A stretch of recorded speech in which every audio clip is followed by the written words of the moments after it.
තාත්තා කෙනෙක් මගෙන් අහනවා කොල්ලට අවුරුදු 16 කොල්ල දඩබ්බරයිලු. මං කිව්වා මද්ද්‍රව්‍ය පාවිච්චි කරනවද?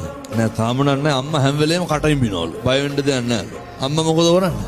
කොල්ලා කටින් බිනවලු හැම වෙලේම. මං අහුවා තාත්තගෙන් දැන් ළමයා මුරණ්ඩු වෙනකොට ළමයා කියන දේ අහන්න නැති වෙනකොට ඔය ඇත්තෝ මොකද කරේ කියලා. ඊට පස්සේ කිව්වා හාමුදුරනේ මං ටිකක් තදට හිටියලු. ළමයා මුරණ්ඩු වෙනකොට දෙමව්පියෝ මොකද කරන්නේ? ගෙවල් වල තියෙනව නේද? අම්මා බුරුලට ඉන්නවා තාත්තා තදට ඉන්නවා. ඕ මොඩ කතා වෙන්නතු. වැරද්ද සම්පූර්ණයෙන් අම්මාගේ තාත්තගේ. මම මේ තාත්තලාගෙන් අහන්නේ කවද්ද පොඩි එකා එක්ක පන්සල් ඇවිල්ලා බොමලු ඇමතුයි කවද්ද දරුවා බදාගෙන හිටිය අන්තිමේට මගේ දුවේ මගේ පුතේ කියලා ළමයි වැළඳ ගන්න ඕන. ළමයි මත්ද්‍රව්‍ය වලට හුරු වෙන්නේ කොල්ලොන්ගෙන් අහනකොට කියන හාමුදුරනේ ආතල් එකට කියලා. මොකක්ද ආතල් එක කියන්නේ? ආතල් එක කියන්නේ බිනතුනි සතුට.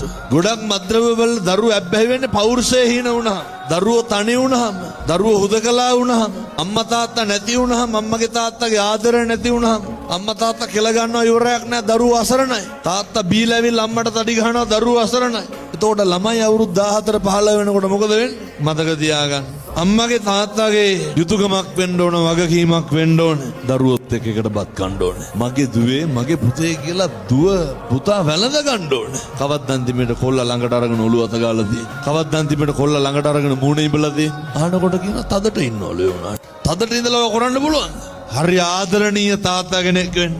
ආදරණීය අම්මා කෙනෙක් වෙන්න. කොච්චරද කියනවනම් දරුවන්ට පුළුවන් වෙන්න ඕනේ අම්මටයි තාත්තටයි පිටු පාණ්ඩ බැරි මට්ටමට හිත හැදෙන්න ඕනේ. කවදාවත් දරුවන්ගේ පෞරුෂය, දරුවන්ගේ කොන්ද ගෙවල් වල කඩන්න එපා. දරුවෝ හීන කරන්න එපා. එහෙම වුණාම මේ දරුවෝ මත්ද්‍රව්‍ය වලට හුරු වෙනවා. ඇබ්බැහි වෙනවා. මම ඒ දරුවන්ට කියනවා අම්මගේ තාත්තගේ සිතුම් පැතුම් මොන මට්ටමේ තිබ්බත් කමන්නේ. එක පොලිසියකවත් නැහැ. අප දෙන්න කවුරු ඇවිල්ලාද?